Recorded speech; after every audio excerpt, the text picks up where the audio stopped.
Hoje nós vamos falar de um capítulo muito interessante do livro Pão Nosso, Emmanuel, Psicografia Chico Xavier. O capítulo 114 tem o título de Novos Atenienses e cita um trechinho de Atos, capítulo 17, versículo 32, que diz assim: Mas quando ouviram falar da ressurreição dos mortos, uns escarneciam e outros diziam: acerca disso te ouviremos outra vez. Para compreendermos um pouco melhor, vamos voltar à antiga Grécia. Paulo de Tarso visitou Atenas, uma bela e próspera cidade que ostentava numerosas belezas exteriores. Paulo de Tarso foi fazer a sua pregação no Areópago. O Areópago era tanto o nome do local quanto também uma assembleia, um local de debates, julgamentos, e ele foi falar para aquela plateia que no início ficou muito atenta ao que ele dizia.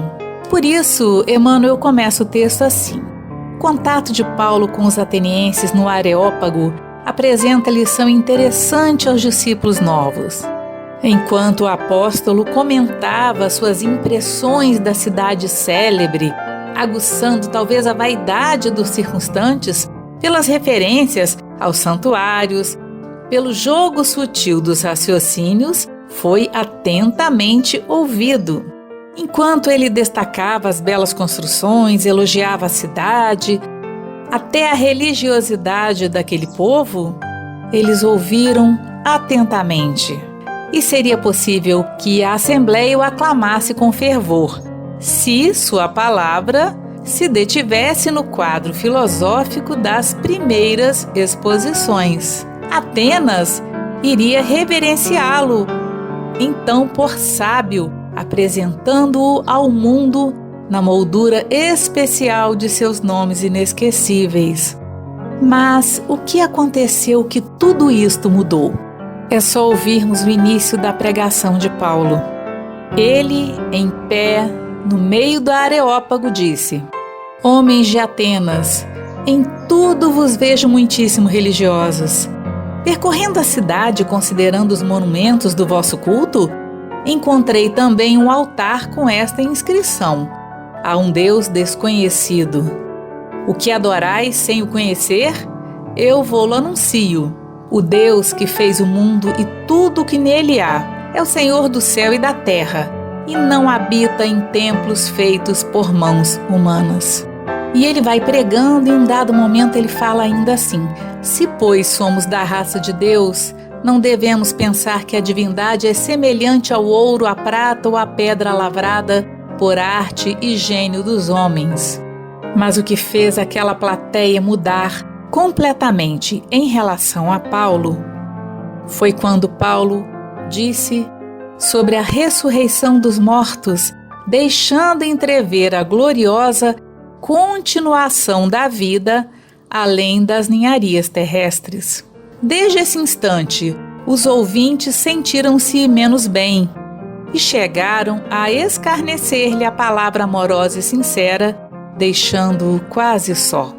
Tudo isto, quando aconteceu, nos parece tão distante, mas Emmanuel nos chama a atenção e diz que o ensinamento enquadra-se perfeitamente nos dias que correm.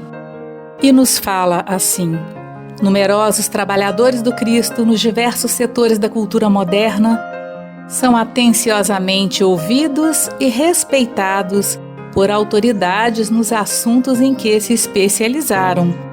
Contudo, ao declararem sua crença na vida além do corpo, em afirmando a lei de responsabilidade para lá do sepulcro, recebem de imediato o riso escarninho dos admiradores de minutos antes, que os deixam sozinhos, proporcionando-lhes a impressão de verdadeiro deserto.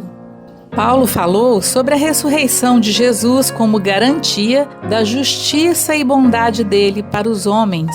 Então, quando ele cita a ressurreição de Jesus, falando sobre a ressurreição dos mortos, muitos zombaram dele e não quiseram refletir que há sim muito mais do que as ilusões transitórias da Terra. E sabemos, através de nossas experiências diárias, em conversas com outras pessoas, quando falamos da vida após a morte do corpo físico, muitos nos olham com descrença e até risos. Mas assim como aconteceu no tempo de Paulo de Tarso, nos dias de hoje há aqueles que já estão prontos sim para esta grande revelação. Quando Paulo de Tarso chegou a ficar muito triste e abatido com as dificuldades que enfrentava para pregar a palavra de Jesus, pediu a ele com lágrimas nos olhos não lhe faltasse com os socorros necessários ao cumprimento integral da tarefa. E em resposta ao seu apelo, penetravam-lhe a alma em ondas cariciosas a presença de Jesus e ele ouviu: "Não temas, prossegue ensinando a verdade e não te cales, porque estou contigo." E esta é a nossa reflexão de hoje, sabiamente proposta por Emmanuel. Que nós possamos encontrar no exemplo de Jesus a força necessária para a tudo enfrentarmos, com força e fé. Fiquem com Deus.